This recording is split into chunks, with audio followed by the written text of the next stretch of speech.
Tristan, comment est-ce que toi tu opères quand on parle d'individualiser les intensités d'entraînement pour les trois disciplines, natation, vélo et course à pied, pour les gens avec qui tu travailles? Et tu peux prendre quelques minutes pour nous parler de comment tu fais dans une situation, disons, optimale, où tu as accès à peut-être tous les outils, toutes les informations dont tu aurais besoin, et peut-être dans un second temps, comment tu opères si tu es dans une situation où tu n'as peut-être pas autant d'informations que tu voudrais avoir.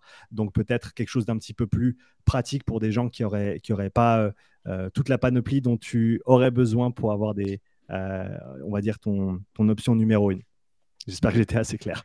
Ouais, ouais. Moi, je passe en premier. Copiez pas, les gars. Hein, copiez pas. Alors, comment faire pour individualiser?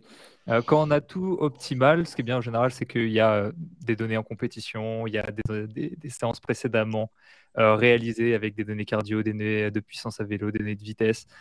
Voilà, toutes ces choses-là. Et ça va permettre de collecter des données pour établir alors, un profil en 1.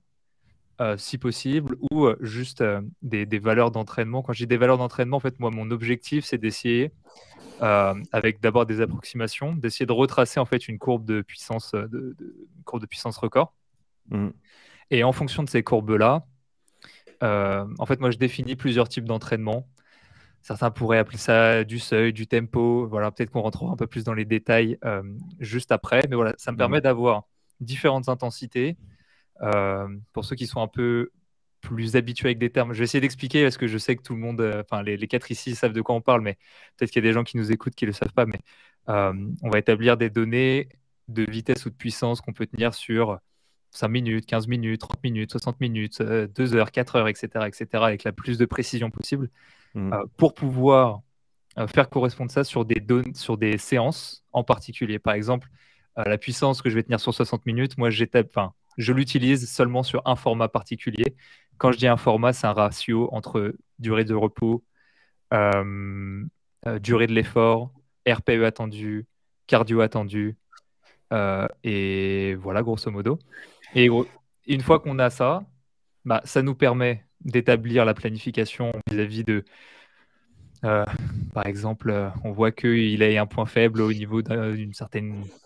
Par exemple, sa vitesse sur 5 minutes est très très basse par rapport au reste. Est-ce que c'est pertinent vis-à-vis de son objectif?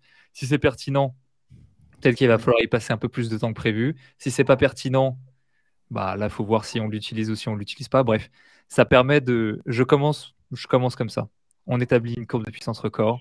On peut établir déjà s'il y a des points faibles ou pas des points faibles. Ça, c'est des données qui s'acquièrent un peu avec l'expérience. Par exemple, si tu vois que ta puissance critique sur 5 minutes, c'est égal à 140% de celle sur 60, tu sais que potentiellement sur un Ironman, s'il prépare un Ironman en 70.3, tu vas pas avoir besoin énormément de lui faire pratiquer sa puissance critique 5 minutes, si ce n'est pas du tout, ou à l'occasion de séances un peu plus exotiques, on va dire. Voilà un peu comment je pourrais simplifier ça un petit peu.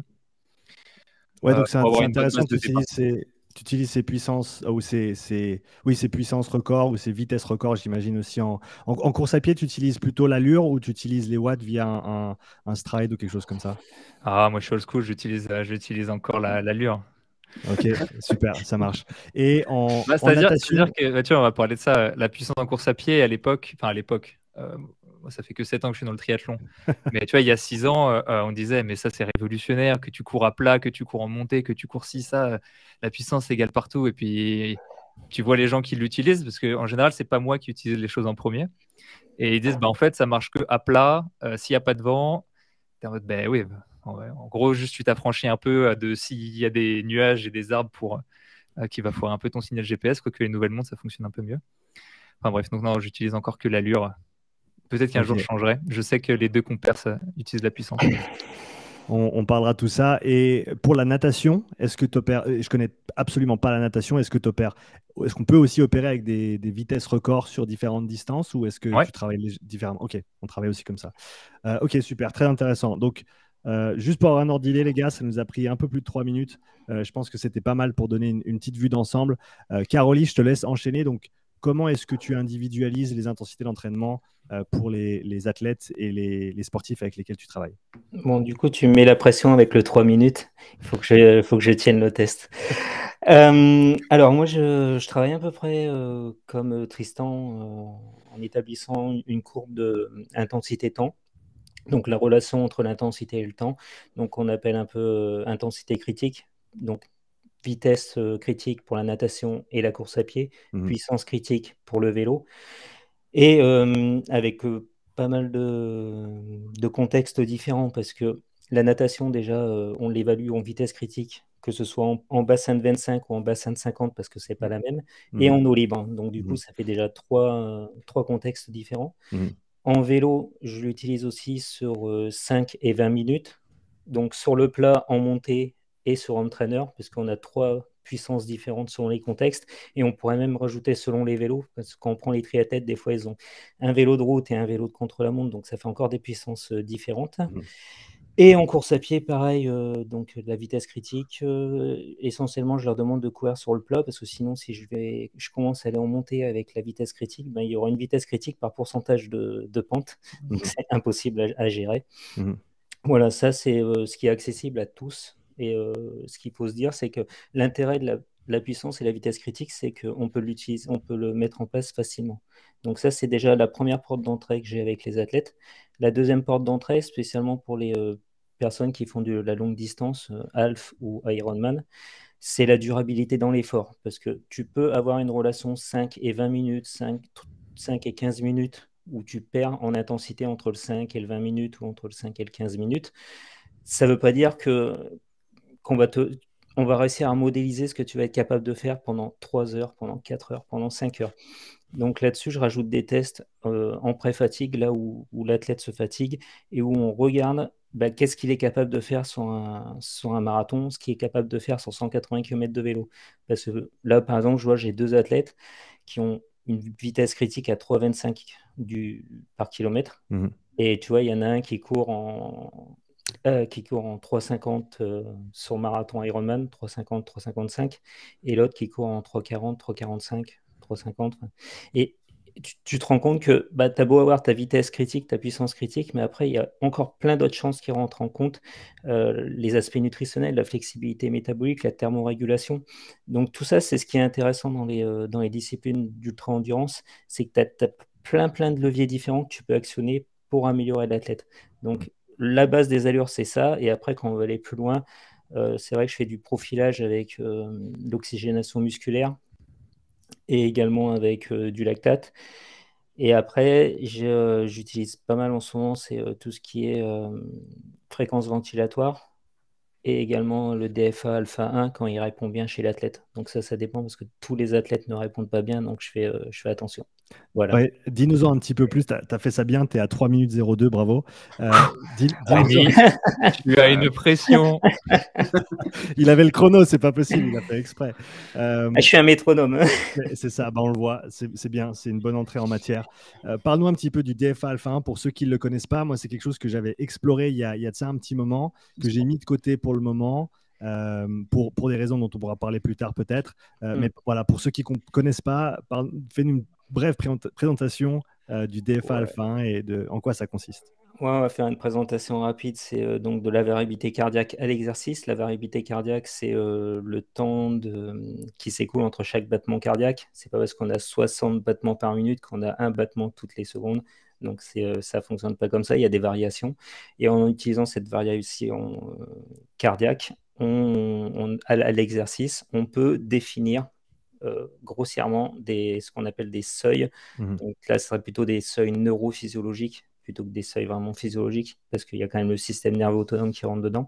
Donc on arrive à définir, on va dire, un seuil 1, il y a un seuil 2, de ce qui... Elle est à 0,75 en DFA, on dit que c'est le seuil lactique 1, et à 0,5 le seuil lactique 2. Après, ça marche avec certains athlètes et avec d'autres, ça ne marche pas du tout. Donc voilà, et ça marche mieux en vélo qu'en course à pied. En natation, c'est même pas la peine. Ouais, C'est- ouais. Il y a ouais. il y a le souci de la précision de la mesure, vu qu'on là, on parle plus Oui, de battements, mais de variabilité entre les battements qui se mesurent en millisecondes, ces intervalles c'est RR. ça. Et donc, dès le moment où tu as les chocs de la course à pied, ça commence à brouiller un petit peu le signal. En tout cas, ça a une influence sur le signal plus importante. Sur le vélo, c'est Oui. clair que c'est peut-être le contexte où ça peut fonctionner le mieux. Ouais, bah, après, chez certains athlètes qui n'ont pas beaucoup d'oscillations, ça fonctionne assez bien. Après, tout dépend aussi des ondes cardiaques de l'athlète. Et j'ai des athlètes, c'est complètement inversé, donc chez qui on ne peut pas l'utiliser. Et chez d'autres où ça marche vraiment bien. Après, on va dire, dans le prolongement du DF-alpha, tu as la fréquence ventilatoire, Mhm. qui elle est quand même beaucoup plus fiable, je Ouais, trouve, que DF-alpha. Voilà. ouais. Ok, on pourra y revenir tout à l'heure. Ouais, Super, merci beaucoup, de Caroline. rien. Rémi, le micro est à toi. Ouais. Bah, le problème, c'est que quand tu arrives troisième, tu es obligé de, de redire un peu ce qu'ils ont dit précédemment. Mais globalement, ouais, c'est un peu pareil. Juste, ce que j'essaie de faire souvent, c'est de regarder les antécédents des athlètes d'un point de vue purement entraînement, parce que bah, si tu es un débutant, évidemment, va falloir passer par toute une phase de testing, etc. Mais quand tu as quelqu'un qui a déjà un petit peu d'expérience, en fait, au final, soit il connaît ses seuils, ou alors tu as assez de données, que ce soit en compétition, pour être capable de refaire la courbe de la puissance record et aussi par la même occasion avoir ta courbe de puissance critique directement derrière. Donc au final, moi, les testings, même si je pense que c'est indispensable, j'en fais pas des masses, j'en fais pas énormément, que ce soit même au lactate ou que ce soit même à l'oxymétrie. Par contre, ça ne veut pas dire qu'on ne peut pas monitorer de temps en temps et aller chercher un point de données dans un nuage de points et de voir cette tendance de cette donnée-là sur le long terme. Mais à part la natation, où j'ai tendance quand même, parce qu'on est quand même dans un environnement qui est hyper cadré, donc je sais qu'il va s'entraîner tout le temps au même endroit, donc si je fais un test, globalement, c'est bien. Par contre, je ne fais pas de test de vitesse critique en eau libre. C'est peut-être un tort, mais j'en fais pas en eau libre. Et après, puissance critique et vitesse critique, soit je reprends les données d'entraînement, soit je refais des tests, mais généralement, c'est quand même sur les données d'entraînement. Et, et puis, dernier point, ouais, c'était par rapport à la demande de l'athlète. Enfin, Tristan, il l'a bien dit, mais en fonction de s'il s'entraîne sur un half ou s'il s'entraîne sur un 10 bornes à plat, globalement, les demandes ne seront pas les mêmes. Et le testing et les valeurs même que je vais attribuer au seuil, ce ne sera pas la même chose, parce qu'après, il y a la notion de durabilité et comment tu l'exprimes, etc. Donc, si au final, tu fais un test de vitesse critique, mais que derrière, tu vas utiliser des pourcentages de ta vitesse critique qui au final n'ont pas vraiment de base d'un point de vue purement physiologique pour l'athlète, en fait, ça sert à rien de faire le test de base. Donc, et ça d'ailleurs, je serais curieux de savoir comment tu fais, Caroli, parce que en termes j'imagine tu travailles en termes de kilojoules juste avant ton test. Et ça, je suis assez curieux de savoir à peu près ça Ouais. par rapport à ça. Et puis sinon, ouais, sinon, moi, ça reste pareil, à peu près assez simple. J'utilise la courbe de puissance record en fonction des échéances. Et puis, je regarde aussi la spécificité dans laquelle mon athlète veut être bon. Et c'est ça qui me guide, en fait.